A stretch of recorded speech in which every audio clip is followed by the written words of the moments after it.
In Lesson 6, we watched photography break free from the darkroom race thanks to dry plates and roll film.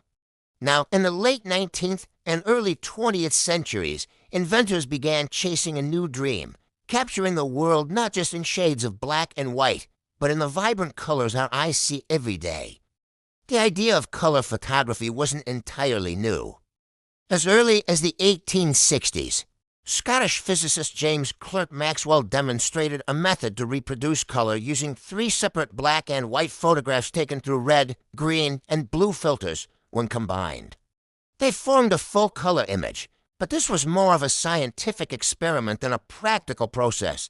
The real breakthrough came in 1907, when Auguste and Louis Lumière introduced the Autochrome plate. This ingenious system used a layer of microscopic potato starch grains dyed red-orange, green, and blue-violet. These grains acted as color filters on top of a glass plate coated with light-sensitive emulsion. For the first time, photographers could capture the soft, natural hues of life, from flower gardens to city streets, without hand-coloring the prints.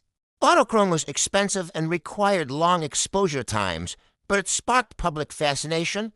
Magazines and exhibitions showcased its beauty, and the idea that photographs could faithfully reproduce the world's colors began to take hold. In the 1930s, technology took another leap with the introduction of Kodachrome film by Eastman Kodak, unlike Autochrome.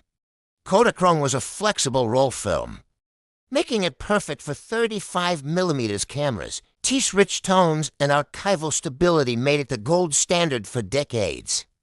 Beloved by both professionals and hobbyists, from family vacations to National Geographic covers, Kodachrome painted the 20th century in unforgettable color. Color photography didn't just change images, it changed storytelling. Landscapes became more breathtaking, portraits more lifelike, and history more immediate. The emotional impact of a sunset or a child's smile now carried the same vibrancy as the moment it happened. By mid-century, color had moved from novelty to norm, setting the stage for the explosion of photographic creativity in the decades to come. Follow and watch Lesson 8.